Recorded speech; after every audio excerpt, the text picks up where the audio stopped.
नमस्कार श्रोते हो, रेडिओ जयंतच्या आनंदी कट्ट्यावर मी अनुराधा आपणा सर्वांचं मनपूर्वक स्वागत करते. श्रोते हो, दिवाळीला सुरुवात झाली आहे. घराघरातून फराळाच्या पदार्थांचे खमंग सुवास असं म्हणतात दरवळत आहेत. बच्चे कंपनींची सुद्धा परीक्षा संपल्यामुळे शाळेला सुट्ट्या लागल्या आहेत. दिवाळीच्या खरेदीची बाजारात झुंबड उडाली आहे. ह्या सगळ्या वातावरणात एक गोष्ट लहान मुलं अगदी आवर्जून पूर्वी करायचेत आणि काही ठिकाणी अजूनही ती पद्धत पाळली जाते. दिवाळीतली एक प्रथा म्हणून त्याकडे बघितलं जातं, ते म्हणजे दिवाळीमध्ये किल्ला बनवणं. याच विषयी नीता चंद्रकांत कुलकर्णी यांनी फार सुंदर लेख लिहिलाय. आजच्या आनंदी कट्ट्यावरून तो तुमच्याशी शेअर करते. झाली एकदाची 6माही परीक्षा, अभ्यासातून पोरं मुक्त झाली. आता दिवाळीची सुट्टी सुरू. पण मुलांना खरे वेध लागले होते ते किल्ला बनवण्याचे. तशी त्यांची चर्चा आधीच सुरू झाली होती. शेवटचा पेपर झाला की संध्याकाळी सोसायटीतल्या पोरांची सगळी गँग खाली जमली. 4थी-5वीतल्या छोट्या मावळ्यांबरोबर 9वीतले 2 सेनापती दादा होतेच. दगड, विटा, माती कुठून कशी कुणी आणायची ही याची खलबत सुरू झाली. मुख्य लागणार होत्या त्या विटा. मागच्या गल्लीत एका इमारतीचं काम सुरू होतं. मग त्यातल्या त्यात साध्या भोळ्या दिसणाऱ्या आणि गोड बोलणाऱ्या 2 पोरांना या कामगिरीवर पाठवण्यात आलं. ते दोघे अदबीनं जाऊन तिथल्या सुपरवायझर समोर उभे राहिले आणि म्हणाले, काका, एक रिक्वेस्ट होती. आम्हाला ना दिवाळीतल्या किल्ल्यासाठी विटा हव्या आहेत, मिळतील का? दिवाळीनंतर परत करतो आम्ही. काकांना हसू आलं. ते गावाकडून आलेले होते.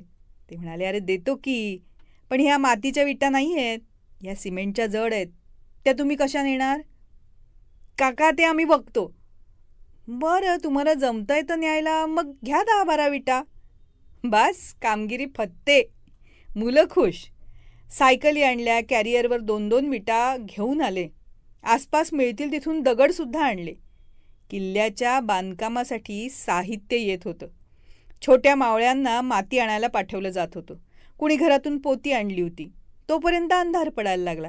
मग आयांच्या हाका सुरू झाल्या. मातीनं बरबटलेले शर्ट पॅन्ट घेऊन पोरं घरी गेली. दुसऱ्या दिवशी सकाळीच गँग परत खाली हजर. दोन्ही दादांनी पन्हाळा किल्ल्याचा अभ्यास केला होता. यावेळी तोच करायचं ठरलं. दादांच्या मार्गदर्शनाखाली बांधकाम सुरू झालं. महाराजांचं सिंहासन तयार झालं. गडावर विहीर करणं अवघड व्हायला लागल्यानंतर मग पायथ्यालाच विहीर केली. मध्ये त्यात 2-4 जणांची भांडणं सुरू झाली. त्यांच्यातही समझोता केला गेला. खरं तर लाल मातीच्या 4 विटा हव्या होत्या, असं दादा म्हणाला. मग दोघांनी न विचारता शेजारच्या बागेतून चोरून विटा आणल्या. चोरी करणं पाप आहे, महाराजांना असं वागणं कधी आवडलं नसतं, असं सांगून दादांनी त्या चोरून आणलेल्या विटा परत करायला लावल्या. त्या 2 मुलांना तर रडूच आलं. पायऱ्या करताना अडचणी येत होत्या, पण तहान भूक विसरून पोरं काम करत होती. बऱ्याच विचारानंतर तोफेची जागा ठरली. 2 वाघ होते, त्यांच्यासाठी गुहा तयार करण्यात आली. किल्ला लवकर झाला तर अळीव पेरता येतील, म्हणजे नॅचरल लूक येईल ना, असं म्हणून 2 दिवस पोरं सतत काम करत होती. 2 पोरींना किल्ल्याच्या डेकोरेशनची जबाबदारी देण्यात आली. त्यांनी हिरव्या कागदाची छान झाडं तयार केली. मोठी कमान किल्ल्याच्या दरवाजापाशी लावली. गवळणी विहिरीपाशी ठेवल्या. पोरींनी पन्हाळगड असं कार्डबोर्डवर अगदी सुरेख अक्षरात लिहून आणलं. किल्ल्याच्या नावाची पाटी तयार होती. पण हा पन्हाळा वाटतोय की नाही हे कळत नव्हतं. दादाला आयडिया सुचली. तो म्हणाला, किल्ला अंडर कन्स्ट्रक्शन आहे, आपण असं सांगूया कोणी विचारलं तर. मग काय, तसंच सांगायचं ठरलं. खाली गाव, घरं, रस्ता, झाडं, झुडपं भराभर तयार झाली. खरं तर मारुतीचं देऊळ करायचं होतं, पण मारुती कोणाकडेच नव्हता. मग एक जण शंकराची छोटी मूर्ती घेऊन आला आणि मग ती मूर्ती डोंगरावर ठेवून दिली.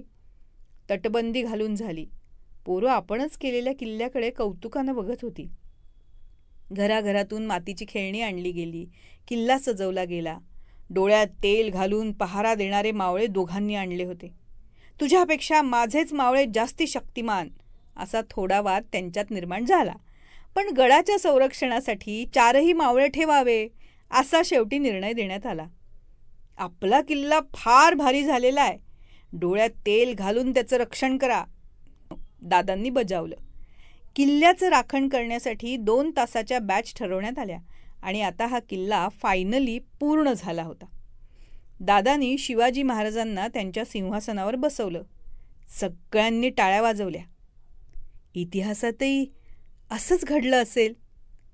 शिवाजी महाराजांबद्दलचं प्रेम तसंच त्यांची शिकवण मुलांच्या मनात जागृत करणारा हा दिवाळीतला किल्ला बनवायला आपण प्रत्येकानंच मुलांना प्रोत्साहन द्यायला हवं.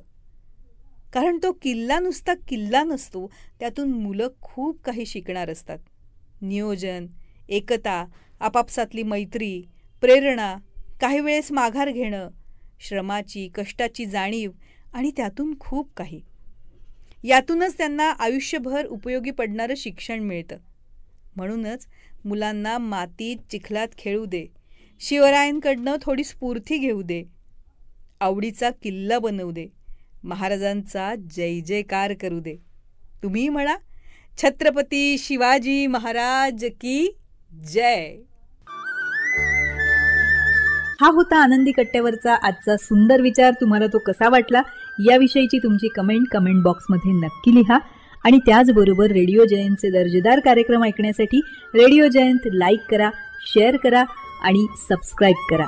रेडिओ जयंतचं सबस्क्रिप्शन फ्री आहे. आणि त्याचबरोबर नोटिफिकेशनसाठी बेल आयकॉनवर क्लिक करायला सुद्धा विसरू नका.